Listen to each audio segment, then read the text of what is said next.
사람의 한계가 참 분명합니다.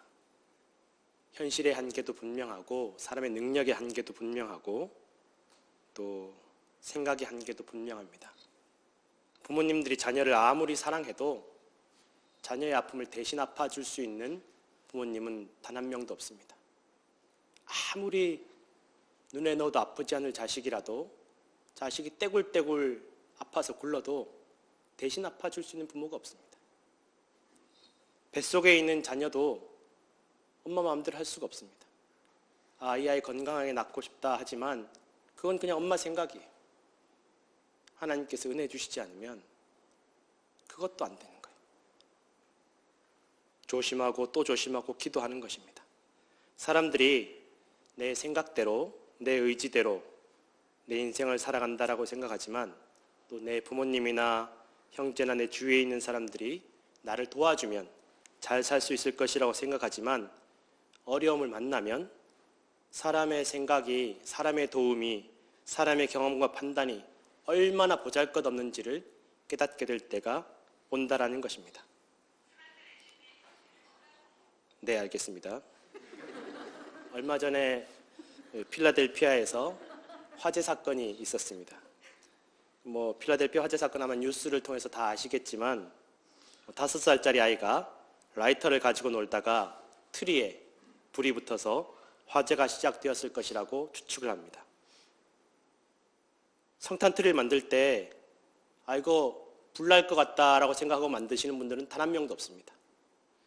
5살짜리 아이가 성탄 트리에 불 붙이라고 아이에게 라이터를 갖다 주는 부모도 단 한 명도 없습니다. 물론 아이의 부모가 조금 더 신경 썼더라면 불이 나지 않았겠지 하는 생각도 할 수 있겠지만 5살짜리 아이요, 30분만 지켜봐도 지칩니다. 오죽하면 오미크론보다 무서운 건 오미크론 때문에 학교 안 가는 애들이 더 무섭다라고 그러더라고요. 아이들 보는 게 쉽지 않습니다. 30분, 1시간 계속 아이들이 뭘 하는지 어떻게 하는지 지켜보는 게 얼마나 힘든 일인지, 1시간, 2시간 하루 종일 아이 보는 일이 얼마나 힘든 일인지 모릅니다. 쉽게 판단할 수가 없다라는 거예요. 사람이 한계가 있어요. 아무리 부모님이 아이를 사랑해도 사랑하지 않아서 아이를 내버려 둔 것이 아니라는 것입니다. 이 사고가 커지게 된 배경에는 또 화재 경보기 문제도 있었다라는 것입니다. 화재 경보기가 무려 이 건물에 7개나 있었는데 단 1개만 작동했다라는 것입니다. 그것도 지하에 있는 게. 나머지 6개는 다들 배터리가 빠져 있거나 또 서랍 속에 넣어두었다라는 것입니다. 아니, 화재 경보기를 그럴 거면 뭐하러 샀나? 그냥 조금만 이상이 있어도 바로바로 울릴 수 있도록 다 설치를 해놔야지라고 이야기하는 분들도 있습니다. 그러면 사고가 나지 않았을 텐데. 근데 여러분, 얼마 전에 브롱스에서 화재 사건 난 것 알고 계시죠? 뉴스를 보셨을 텐데 여기서는 오히려 화재 경보기가 너무 잘 울려서 피해가 커졌다라는 것입니다. 너무 예민해서 조금만 하면 울리니까 사람들이 이번에도 또 그냥 울리나 보다. 이번에도 그냥 별것 아닌데 그냥 울리나 보다. 다 무시했다라는 거예요. 그 피해가 커졌다라는 거예요. 화재 경보기가 없어도, 화재 경보기가 있어도 문제가 됩니다. 화재 경보기가 제대로 작동하는지 좀 끊임없이 살피고 좀 점검하고 제대로 작동하지 않으면 바로바로 수리하면 사고가 나지 않지 않겠나. 그건 마치 5살짜리 아이에게 온 신경을 집중하고 살아가는 것처럼 어려운 일이라는 것입니다. 어떻게 그렇게 살 수 있겠습니까, 사람이?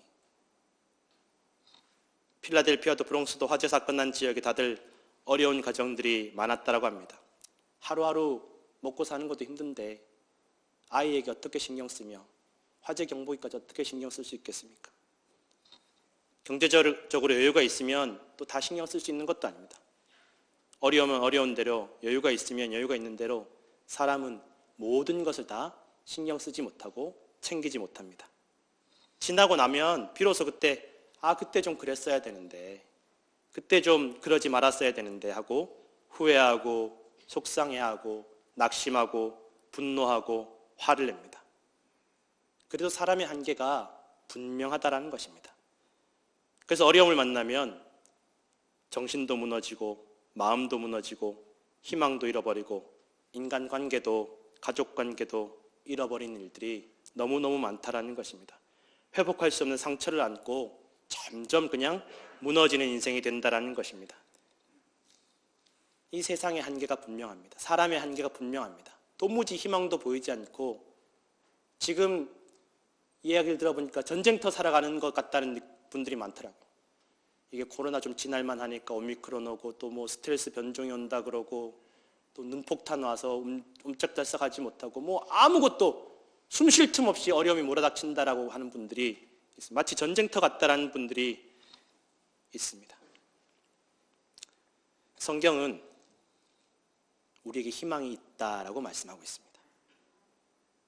이 세상이 아무리 지옥 같아도 우리에게 희망이 있다라고 성경은 말하고 있습니다. 왜 그렇습니까? 성경이 말한 희망은 세상에 있는 것이 아니라 사람에게 있는 것이 아니라 하나님께 있기 때문입니다. 하나님께서 우리의 희망이 되어주시고 우리의 구원자가 되어주시고 우리의 능력이 되어주시기 때문에 우리에게 희망이 있다라고 성경은 오늘 말하고 있다는 것입니다.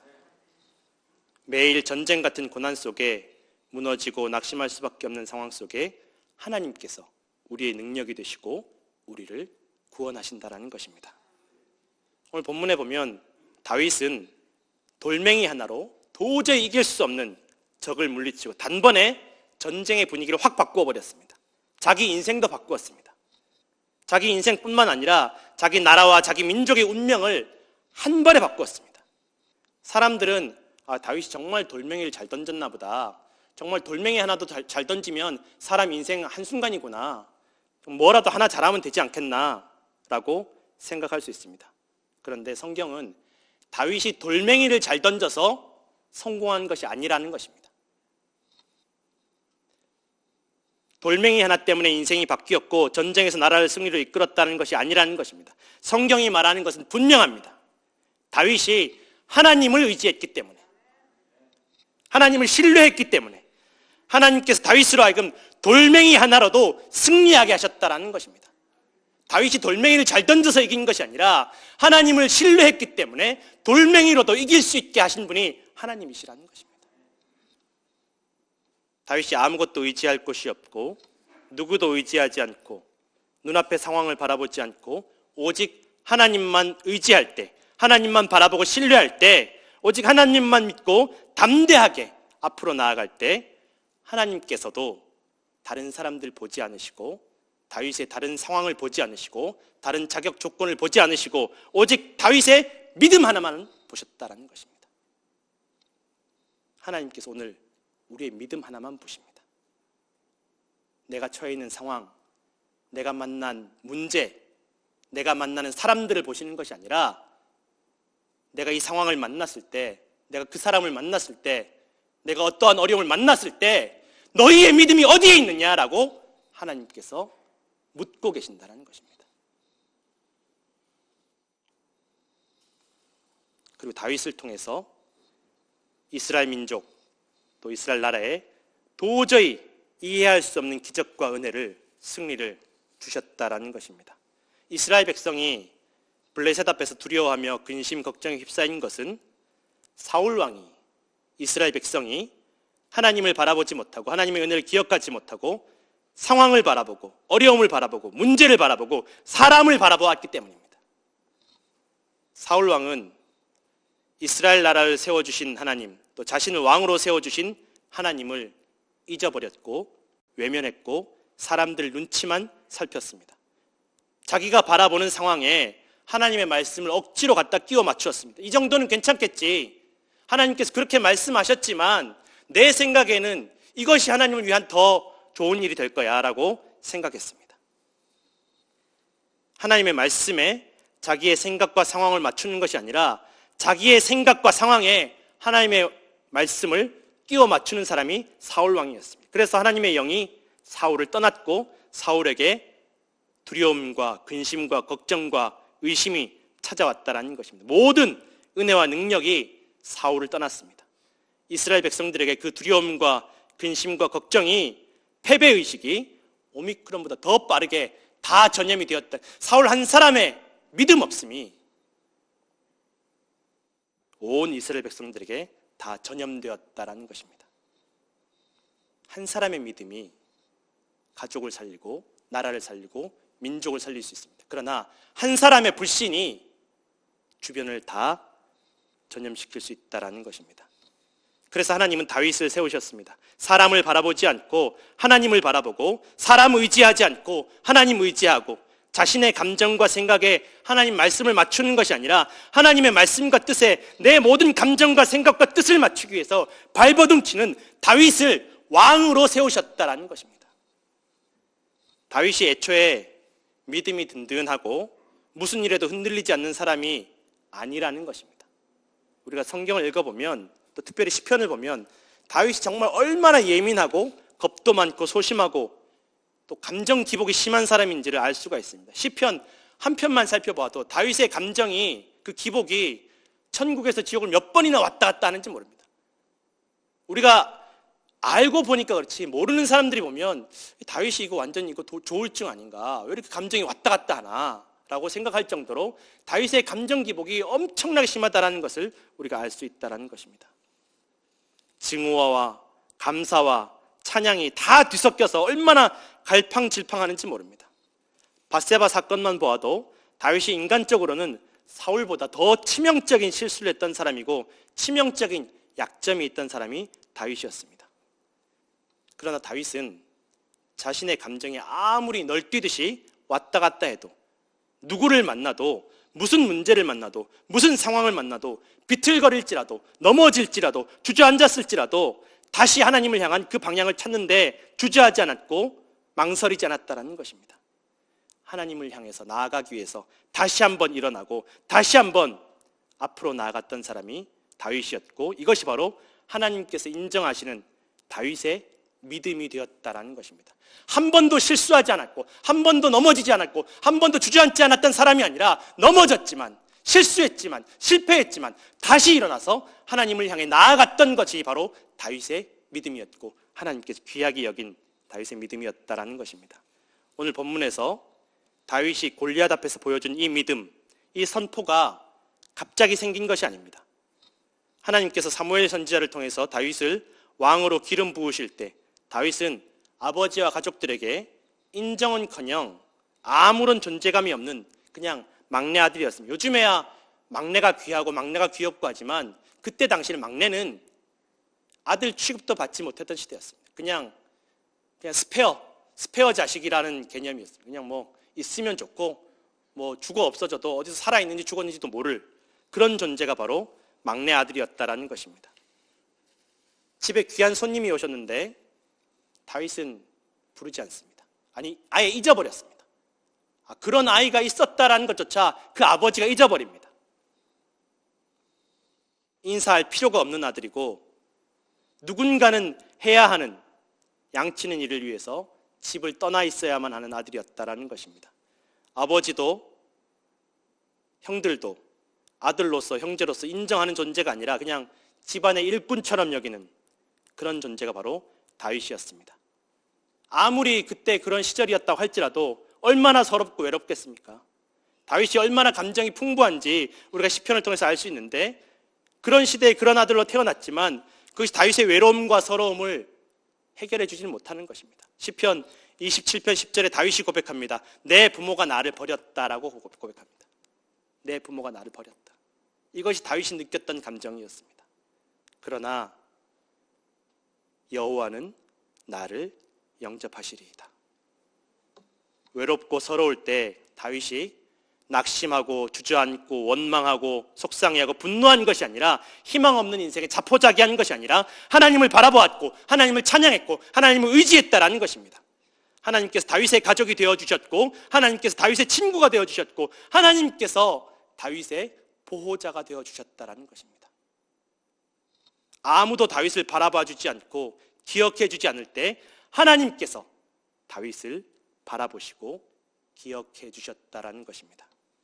외로움과 서러움 속에서 짐승들과 함께 지내는 들판에서 사자와 곰을 만나서 비참하게 짐승의 먹이가 될 수밖에 없는 상황 속에서 하나님께서 다윗에게 능력을 주셔서 위기를 벗어나게 하시고 자신의 생명뿐만 아니라 자기가 맡고 있는 그 짐승들의 생명까지도 구하게 하신 경험을 다윗이 하게 된다는 것입니다. 다윗이 이게 하나님 은혜구나, 하나님께서 나를 도와주셨다는 것을 분명하게 깨달았고 기억했다는 것입니다. 그리고 그 은혜를 붙잡았습니다.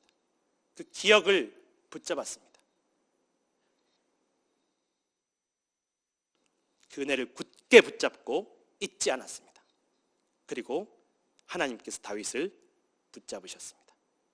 우리가 은혜를 붙잡을 때, 은혜의 기억을 붙잡을 때 하나님께서 우리를 붙잡으심을 믿으시기를 부탁드립니다.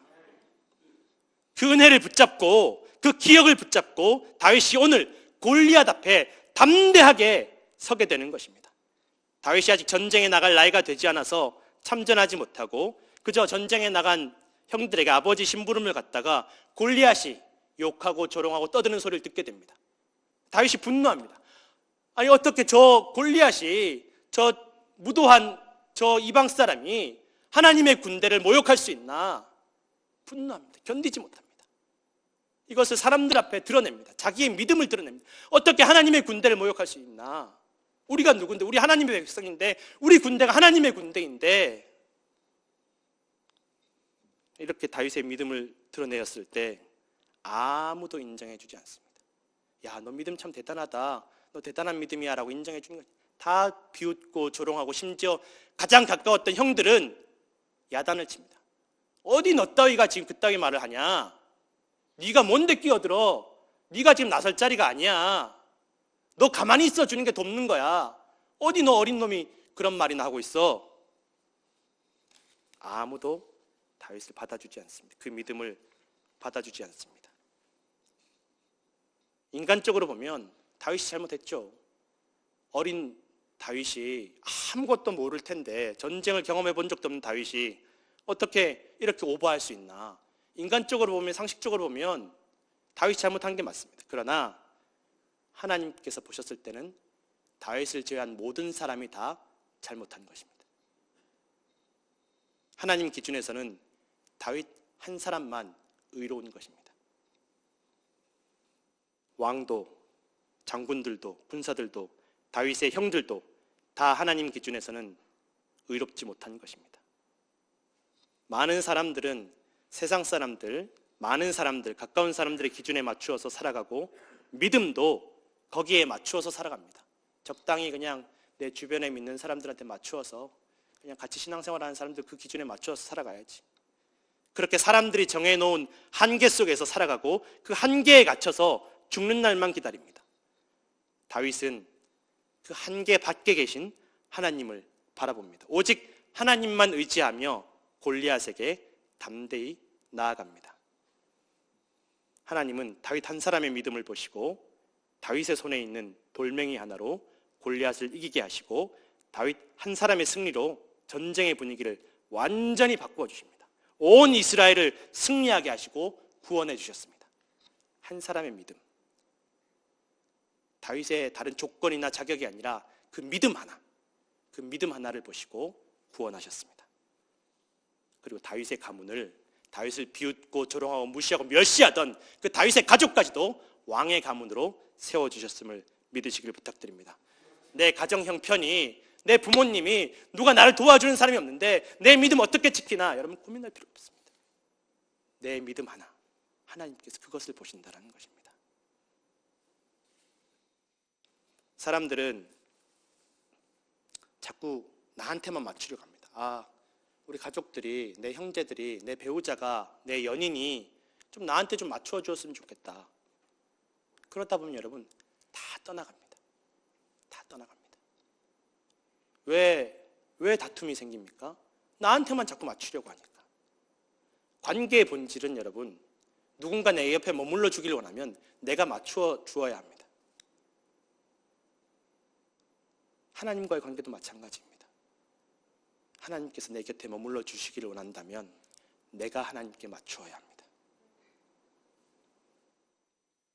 나라와 민족의 위기가 다윗에게는 하나님의 은혜를 붙잡고 하나님께 믿음을 보여드릴 수 있는 절호의 기회가, 절호의 찬스가 되었다라는 것입니다. 온 나라가, 온 민족이 위기일 때 다윗이 자신의 형편과 처지의 한계를 보지 않고 하나님만 바라보고 의지할 때 하나님께서 다윗의 모든 한계에서, 모든 위기와 문제에서 들어올려 영광스럽게 하셨다라는 것입니다. 온 세계가 어렵고 우리 가정도 어렵고 나도 어렵고 희망도 없고 외롭고 서럽고 아무도 나를 바라보아 주지 않을 때 오늘도 주님 바라보며 예배하고 기도하며 한계 밖에 계신 하나님, 모든 전쟁을 주관하시는 하나님을 의지하시는 성도들 되시기를 부탁을 드립니다. 우리의 돌이킬 수 없는 죄악도 피할 수 없는 죽음도 십자가에서 이미 다 해결하신 예수 그리스도의 사랑을 바라보시고 모든 영적인 전쟁에서 승리하시는 성도들 되시기를 축원합니다. 기도하겠습니다.